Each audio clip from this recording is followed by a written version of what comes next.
Ištikimiausi Lietuvos vyrų krepšinio rinktinės sirgaliai broliukai iš Latvijos Nauris ir Normundas Maciai Lietuvos krepšiniu domisi ne tik tarptautiniu mastu. Jos buvo galima išvysti ir Londone vykusiame Londono lietuvių krepšinio lygos ir sostinės krepšinio lygos organizuojame mėgėjiškame turnyre. Čia varžėsi net 5 iš lietuvių suburtos emigrantų komandos bei 3 ekipos iš Lietuvos. Jeigu, sakysim, jau trečią kartą, trečią meitą jau paėjam, mes atvažiuojam į šios turnyrus, mes labai patinka, mums patinka čia, mums labai gerai priima, faina, kad mes lietuviai, taip, kaip sakyt, mylam krepšinį, čia matas jau, komandas atvažiuoja, čia super, bus geras rungtynės šiandien. Broliai Maciai jau dabar laukia Rio de Janeiro žaidynių ir yra įsitikinę, Tarptautinė krepšinio federacija tikrai nepašalins Lietuvos rinktinės, kuri kovos dėl medalių. Broliukai tiki, kad galiausiai nugalės teisybė. Vieni žais Eurolygoje, kiti stiprioje Čempionų lygoje.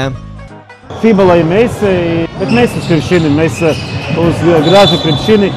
Ne prieš to, kad ta Eurolyga mums kažką, bet svarbiausia būtų gražiai. Mes fanai ateiti ir palaikyti savas komandas ir džiaugtos krepšinį.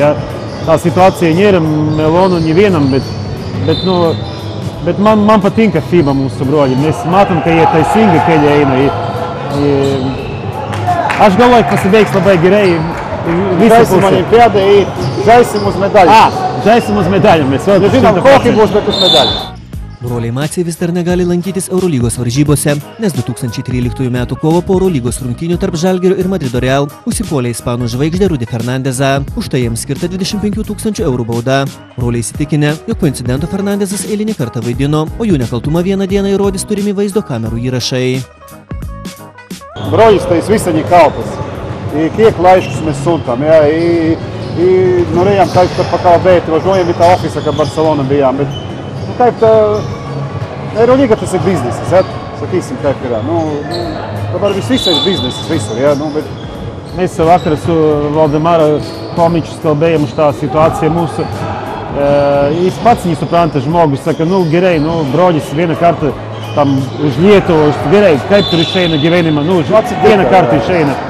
Bet taip visa gyvenimā, man iš visu apkaltinu, ka kaut kā apsaugas tur iz Rusijas, не sāmaņi, ka pirateismas Lietuvoja video, bet tas tada mums ir subroļi toks, kaip sakyti, iz širdis skaudoši tā, ka tā Eurolīga, nenora su mums bendrauti, nenora pasakīt, ka arī klaida padarīja, kad sumeloja tā visa situācija, bet uz tā, bet kad mēs kažkā priekš Eurolīgas vai mums nėra taip, aš galvoju, kad taisība laimēsim. Nuolatos su broliais Lavinovičiais ir Rimantu Kaukienu bendraujantis krepšinio fanatikai seka ir kylančių Lietuvos žvaigždžių pasirodymus. Slapta broliukų svajonė – 3 Lietuvos krepšininkai vienoje NBA komandoje. Broliukai nebijo, jog vieną dieną Latvijos rinktinė bus tokio pajėgumo kaip Lietuva. Anot jų, šiemet NBA žaidėjas Kristapas Porzingis niekada nebus toks naudingas rinktinei kaip Jonas Valančiūnas, kuris žino savo vietą aikštėje ir gerokai pranoksta Latvių milžinę patirtimi. Jonas Valančiūnas, sakysim, reikia suprasti viena to, ka labai svarba dalyka.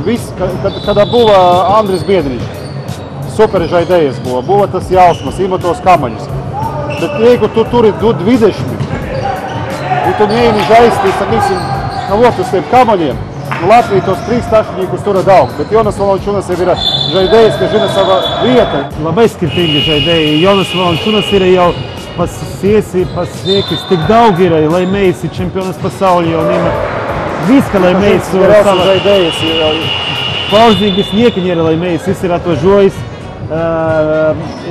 i dabar dara savo darbą. I čia ir mums Jonas Valančiūnas ir tas ir, mēs iš viso negalim sulyginti, tas ir kaip diena naktis jau. Man atrodo, i broļim, jeigu ir to galimība žaisti uz Jonas Valančiūnas kartu, jeigu būtu Toronto Raptors, es domāju, būtu geriausia vieta jiem. Toronto Raptors, jā. Aš labai norētu. Ir vēl Domantas Sabonis savas paimtu vēl Toronto, toki 3 lietuvi būtu super. Lietuva!